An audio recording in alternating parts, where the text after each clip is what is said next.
What's up, feeder country? Thanks for tuning in today. We just got back from Idaho, so we're gonna do a little maintenance on the sled. Let's dig into it. Okay, now we got the machine up in the air. First thing I like to do is I like to just give the machine a quick look over. You know, down here, look along the sides, make sure there's no damage. Take note of anything that is. You know, I bent this up on one of my last rides right there. That doesn't do anything. You know, some guys will even cut that part out, give it a little performance mod, check the bumper, make sure it's not cracked. Look down this side. Just general stuff, you know, give it a good look over, check out the lugs, your track. We're gonna get to track tension and stuff like that later. Right now, we're just looking for damage, maybe some spots where when I ran into some trees, I took off some of my decals. Check over the shocks, all the mounting points, just general stuff like this, man. You know, you don't want to be leaving your girl unlooked at. You know, here's a little scraping I did do on my last ride out there in Idaho. I did scrape against a rock. You know, spindle took that just great though. That's just cosmetic. You know, lets you know the machine actually gets ridden. But that's really all I'm seeing. I'm not seeing any damage that looks like it's real terrible, that it's gonna need fixing. So we'll move on. Next thing I'm gonna do is check my track tension. You know, the book says 8-pound weight, 16 inches in front of the idler, and you should have X amount of sag. I've been doing it long enough. I've got a pretty good touch just to feel. And I can also tell you that I've been tightening this track a bunch because these new Series 8 tracks are pretty known to ratchet apparently. Mine's been ratcheting some, so I keep tightening it, and it's really good now. Something I did notice though that I do want to talk to you guys about, that a lot of guys have also been noticing underneath the machine here, and we look at this center driver right here. It is, hopefully you guys can see this, it's dang near rubbing against the window of the track here. Apparently these, now this is just what Facebook says, so keep that in mind, but this track ratchets so bad from the factory that this center driver will kick over and it'll be out of alignment on this drive axle.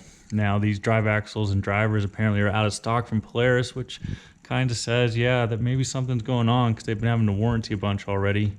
And Polaris did just come out with a service bulletin talking about having to keep these tracks really tight. So if you guys have a Series 8 and your middle driver is off like this, let me know below. Let's start a conversation so we can all figure out what is going to be the right course of action for us to take with these tracks. One of these nice things about the Arctic FX wraps is if you do have a little piece that's starting to come up, you know, maybe you got it caught on a tree and it peeled it up or something like that, or your installation process wasn't the best, you can always come back here with your heat gun like this, heat it up a little bit, and press that edge back down, and it'll quite often, it'll stick and stay, and then you'll be good. And I've got a little spot here on the tank. I'm not always, my installation on the tanks is not the best sometimes, so I got to come back and hit a little bit of heat, push it back on, but you know, that's nothing major, just part of the game.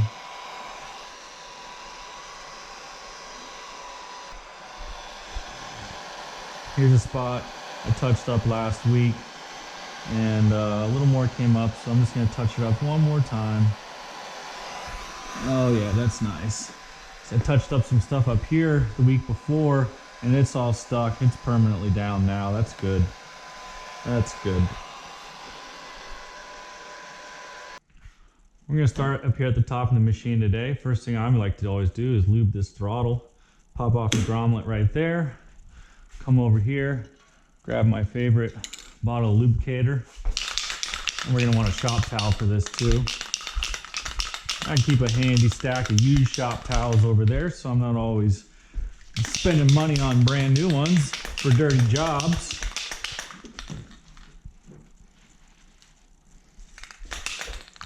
And we'll just give her a little bit of lubrication there. work that on in. You know, do it a couple times. Do whatever satisfies you, man. I mean, you know, this is your machine. You make the rules. You know, maybe some guys lube a little more, maybe some guys lube a little less, but hey, it's whatever makes you have confidence in your machine. I'm a big fan. I like to hit it about 3 times personally.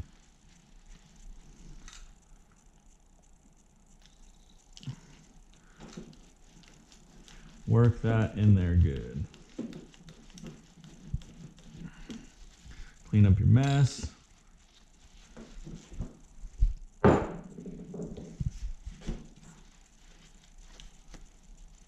And always make sure to get that little rubber grommet back on there. This little rubber grommet pro tip, if it's missing, it's gonna ingest snow up in here a lot easier. So if you're missing this, I would recommend replacing the throttle cable if you ride in deep POW a lot. Also, I'm using the Skinz throttle block this year. It's got this open design up here, and it's helped me get less snow stuck in here. Next, I like to take off all the side panels in the hood, give everything a good once over in the motor bay.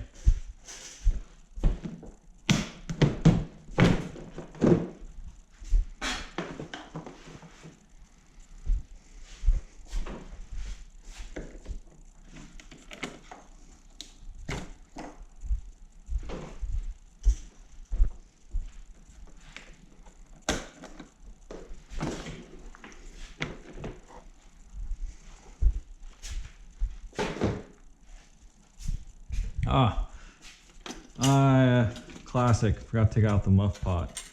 Oh man, that's gonna be fun to clean later. Oh well. Oh well, sometimes a guy forgets. So yeah, like I was saying, we get in here and just kind of give everything a visual inspection, make sure all my exhaust springs are still attached. Gonna look down in there, make sure those 3 are attached. We've got the 2 there. Where I like to check my muff pot. You know, these can get loose, they can rub into your pipe. So always check out your muff pots. Check on your coolant here, which, you know, mine, you know, you guys can tell me below if your sleds do this, but mine, I fill it up to the cold mark, but then immediately it always comes and settles down to here after a ride. So I can put some in and I'll show you guys, but you know, it every time settles here, and it's not eating coolant. I pull the plugs and check. This is just about where it likes to ride. So I let it sit there most of the time, even though the fill line's here and it's right here. I don't find that to be a big deal. You know, I've got the rubber grommet down here that goes around the silencer. You're supposed to RTV that in. I haven't done that yet because I'm hoping SLP is going to come out with a single pipe here soon so I can finish out my exhaust system. I'll also look over the brake here, the brake pads, the brake rotor, check the quick drive belt, clean out any of the material that likes to collect underneath the quick drive belt. You know, you start off in the morning, sometimes there's a bunch of ice down underneath there. You gotta be careful. If you can, try to get that snow out and material before your next ride. Yep, I'm gonna throw that out.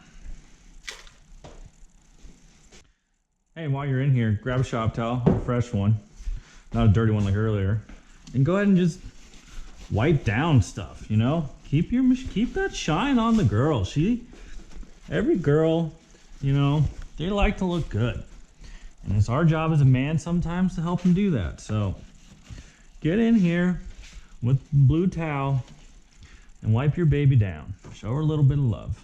On these silencers and stuff, I'll take a bit of carb clean, spray that on a towel there, and clean up that nice polished ceramic outside. You know, it'll keep these silencers and stuff from rusting, keep them looking fresh and new. So when you go to sell it to the next guy, he don't got himself a greasy, rusty looking exhaust system. Because what guy likes that, really? And I'll do the same here with the aluminum cover on the pipe.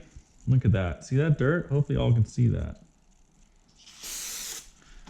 You know, and she was just on the road on a sled deck. While I do run my cover, some dirt does like to sneak past that, and look at that, there it is. I like to make sure that that dirt's not on my machine. Keep it that factory look on her.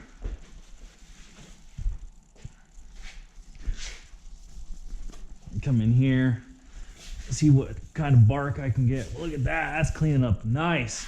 And you guys look at all that dirt. See the bumper here? My bumper sees a lot of tree action. So I'm sure some of this is sap, some other stuff.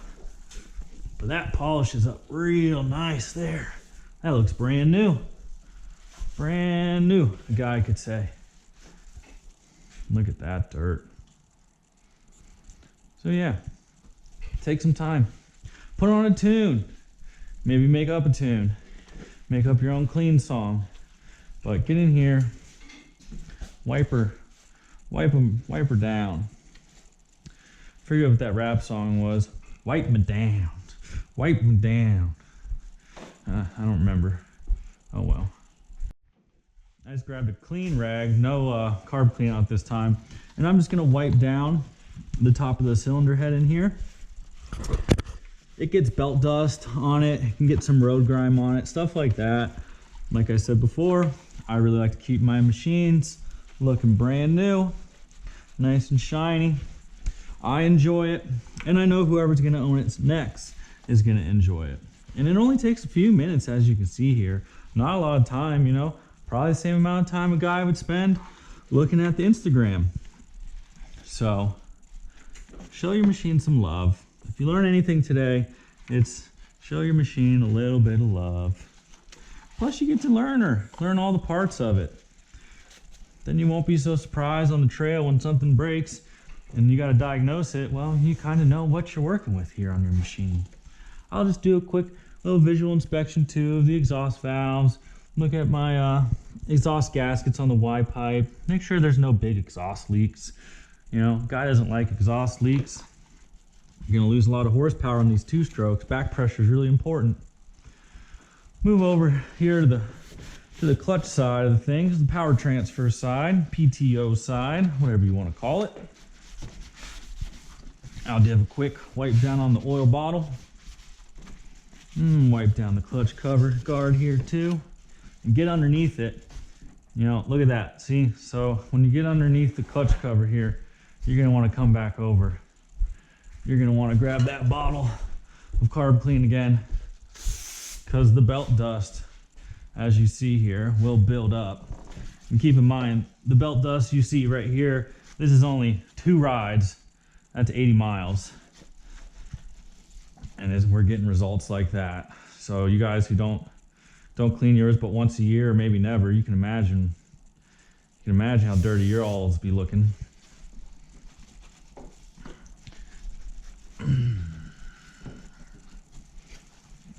That's looking a little better.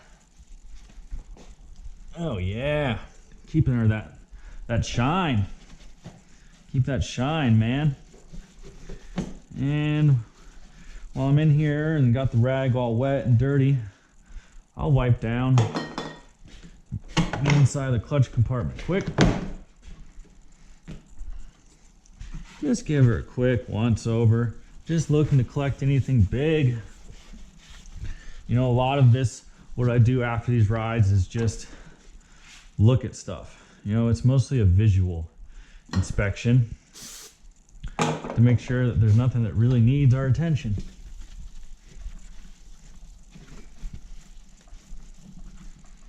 And I see I collected some debris from my last ride. So we'll get that. Of course, it's trees and pine needles. That's what I always find in my sleds. Put that in the trash.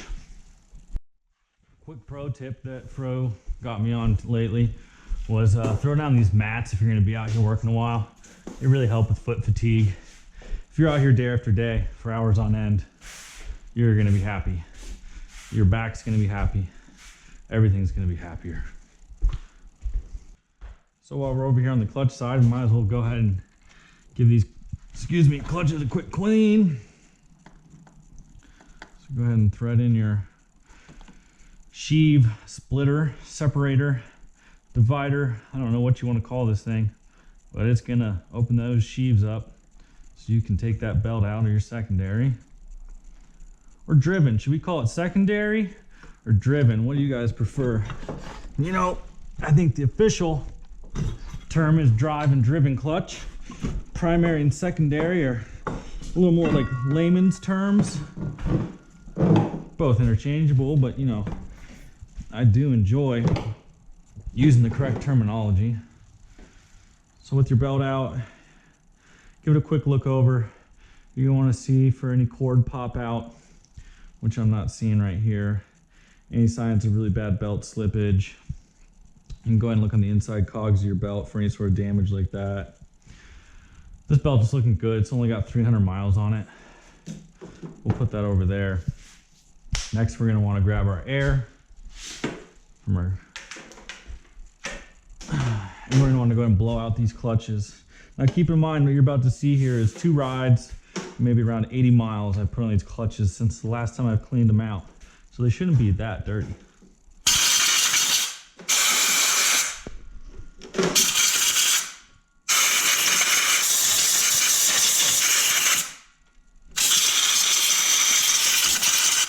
Give special focus to get in here around each weight, around each roller, around the springs, out in here behind, and on the inside of the clutch face behind here. Really likes to hold a bunch of belt dust in there.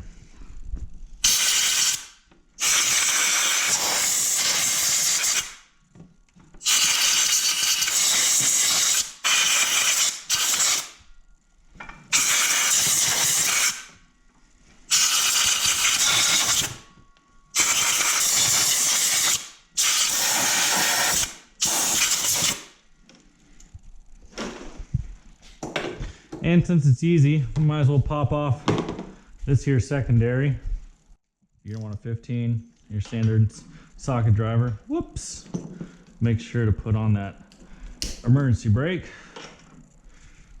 or you're just gonna spin the jack shaft. And then we can take off the bolt. And you know, I'm a big fan of using hand tools. It's a little slower, but I never stripped out or broken a bolt. Should never say never. It's been a long time, and I credit a lot of that to using hand tools. And when you take off your secondary, always make sure that on the back side you catch these little washers. These are important for shimming the clutch to give it proper float. So you want to make sure these guys, they can get stuck on here, bring your clutch out, it can drop on the floor, you'll never know. And then they go on the shaft. There's always at least one. There's always at least this big thick one. And then you'll see these other little ones too. We can go into how to do clutch float in a later video if y'all want. And then we'll blow this out. But first I need to wipe off my hand. Real quick, I forgot to mention, typically before I blow them out, I'll use some Scotch-Brite and I'll scuff up the faces, but I only have some old nasty Scotch-Brite left, so we're not going to use that on them. And you know what, they're really clean anyways, so we're just going to blow them out and clean it and wipe them down today. But normally you always do the Scotch-Brite first.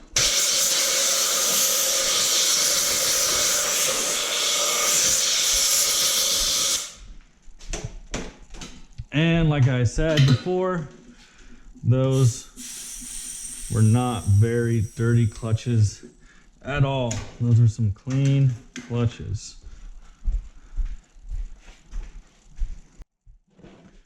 So you can use carb clean, you can use brake clean. There's a lot of stuff you can use to clean your clutches. You just don't want to leave them residue. I like to use acetone.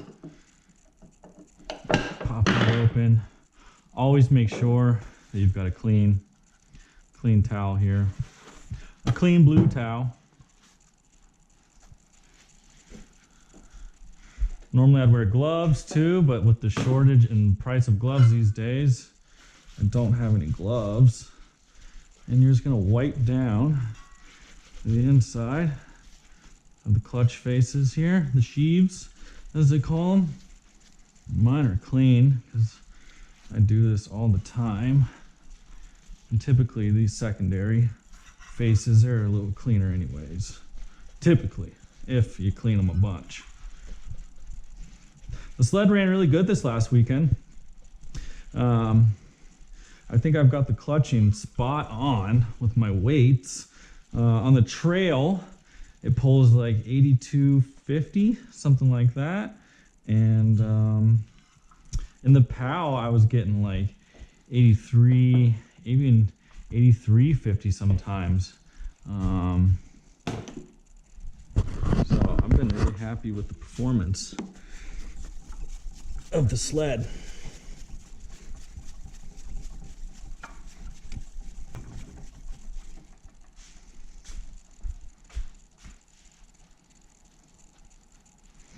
I like to always keep switching over to a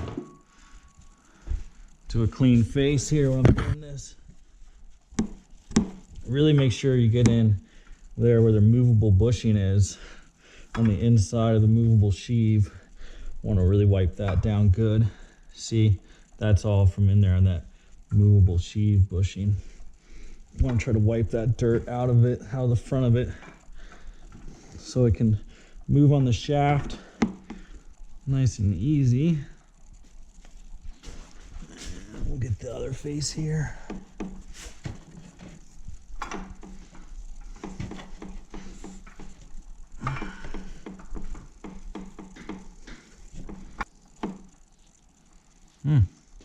Pulled some dirt there. So since we're still getting dirt, I'm gonna go ahead and give it one more hit, because I like to go until I don't get dirt off the faces anymore. If you're still getting dirt, they're not clean, man. And then while we're down here too, you know, take a moment, get in here, look at your connections for your air box into your throttle bodies. Look at the intake boots here. You know, shine a flashlight down there. Take a look at your oil lines. Really get in here. Look at everything, learn it. Look at your little hose clamps for the coolant lines. There's so much little stuff in here that can come loose that could ruin a good day of riding with some otherwise simple little maintenance. So just come in here, and like I said earlier, put your eyes on it.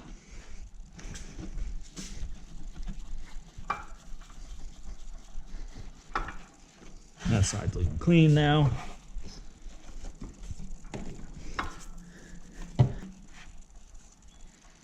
That's looking clean too. So now we'll go ahead, we'll put back on the secondary.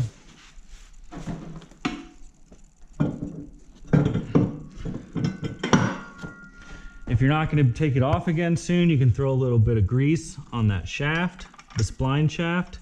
Since I take mine off every week, I probably grease it a few times a year, not every single time.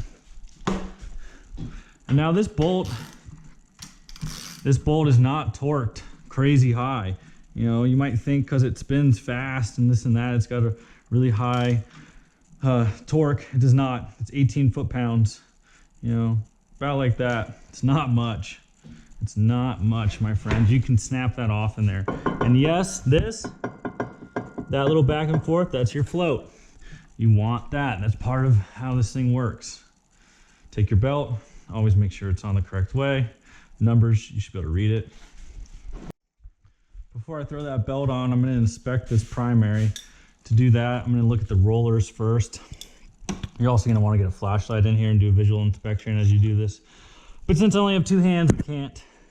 But you're going to take you're going to open the sheaves here with a screwdriver behind the spider, and then you're going to take something like this so you can roll it along the roller here and feel for any flat spots, which I'm not feeling on this one.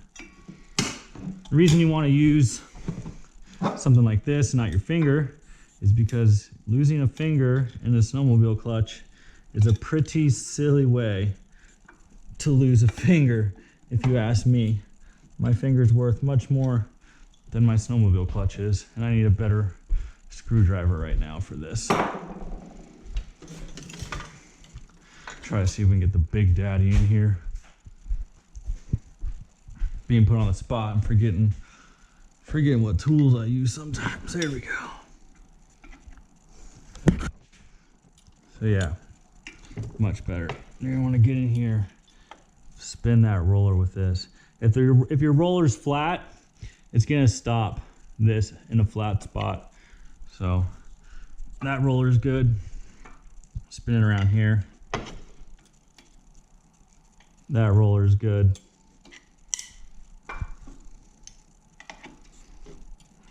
And that roller is good. You're also gonna want, when you got it open, you're gonna want to shine a light in here. Just look at the spider, make sure the weight's not rubbing in. You know, general clutch inspection, stuff like that. That's what I do every time. And because I'm obsessive, I go ahead and take this and I make sure that all the set screws are still in place. And my weights, any sort of aftermarket weight that uses this set screw design, you're just gonna want to double check. See, there's the set screw. That's always the last one you put in. So that means that the weight has not changed in this clutch. I've never had one come out, but rather be safe than sorry. And as you can see here, it really doesn't take a guy very long to do this sort of stuff. A few minutes, you know, come out here and have a soda, have a pop, whatever you're into. Get to touch your machine a little bit, so you know next time you go rider, it's gonna be trouble-free. Look at that, quick check. Now we're done with the clutch. And we're gonna toss this belt back on. Call it a day. Well, my hands are starting to get there a little bit. That's okay. Just means you're a man. Go ahead and grab some of the oil while we're over here. I usually go about 2 rides before I fill my oil. I'll fill it all the way to the top and then I get 2 rides. You see it's down to here after 2 rides. The ad's down there, but you know, you'd rather be safe than sorry. I know some of those guys like Chris Brandt and probably Keith Curtis, who are all on Dan Abs, who are like that lightweight stuff, you know, they probably don't run a full thing of oil, but you know, I'd rather be safe than sorry. I'm not getting machines at discounts. You know, I'm paying retail. So I'm gonna do what I can do to try to keep her on the snow.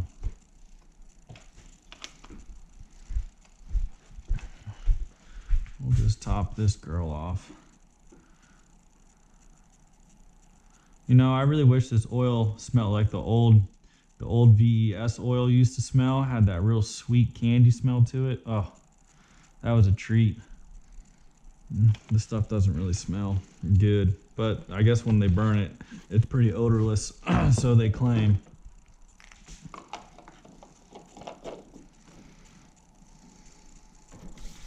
And I'm gonna reiterate it again. Just look over the machine. Check your air intake here. Just look at stuff, touch it, put your hands on it. You know, don't just put her away wet.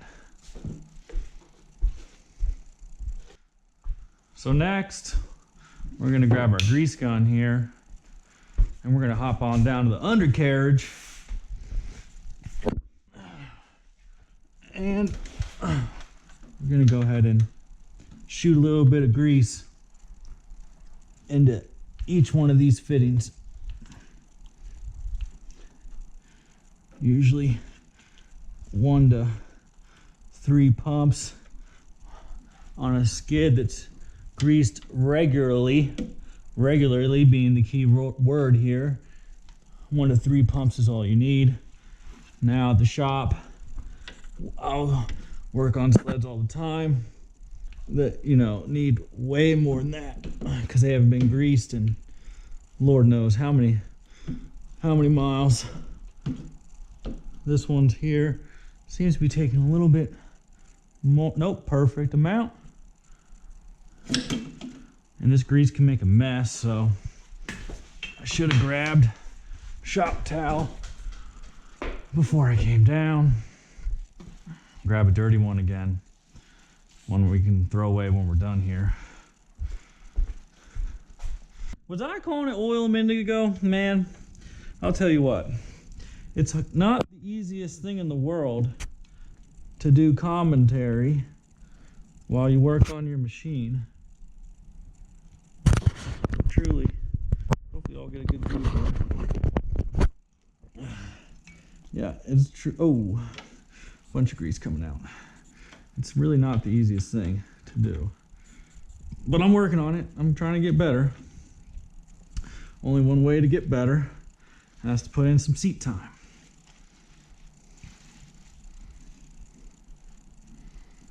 Just clean up that extra grease. I don't want grease flying. There's some nasty old grease. I don't want grease flying all over my skid. Almost done. Almost done. Yes, I did skip that one because it already had grease coming out. And then there's one up in here. And we're gonna grease that quick. There we go. Sometimes you gotta use some pretty weird yoga to hold stuff in place. Like I am right now, using my knee to lay in here upside down. And grease the skid. And once again, while I'm down here, I'm gonna look at everything, all the bolts, all the mounting points, all the shocks mount, just all of it. Just look over it, cracks in the rail. Like there's so many little things, but if you just take 5 minutes to look at the whole thing, you're probably gonna catch it. You know, look up here at your drivers too. Just look at everything. And you know, my track was really good at first. It wasn't fraying very much, and this is totally normal. And it's really easy to solve. Grab a torch and a lighter, and we'll be able to take care of those little fuzzies. Just light those little fuzzies right off, and your track will look brand new. And it'll help stop from continuing to fray.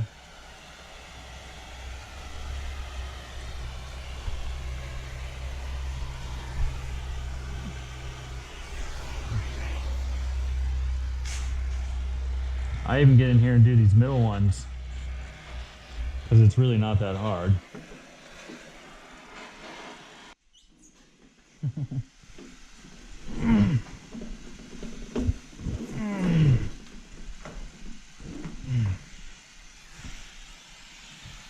I kind of really enjoy burning these hairs off the track. It's kind of like for those of you that enjoy popping pimples.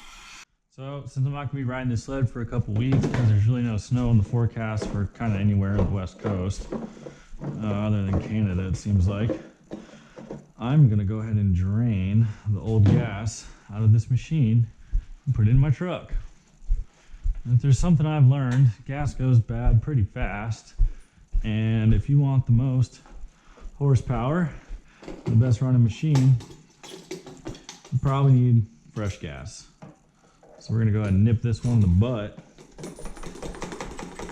and get this out of there.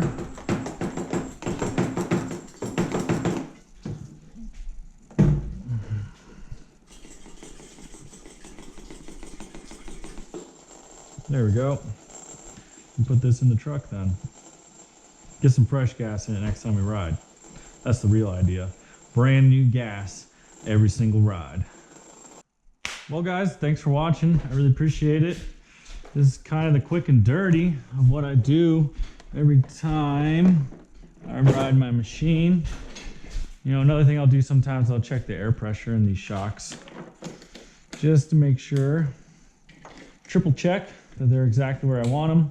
And you know, I'm always changing the settings in them too as I'm trying out new things and seeing what works best for me. The thing about shocks is, you know, what works for me is not going to work for you. Shocks are a very personalized thing. So experiment, play around, enjoy the learning process. Thanks for tuning in. Have another video for you soon. Until next time, keep on feeding, my friends.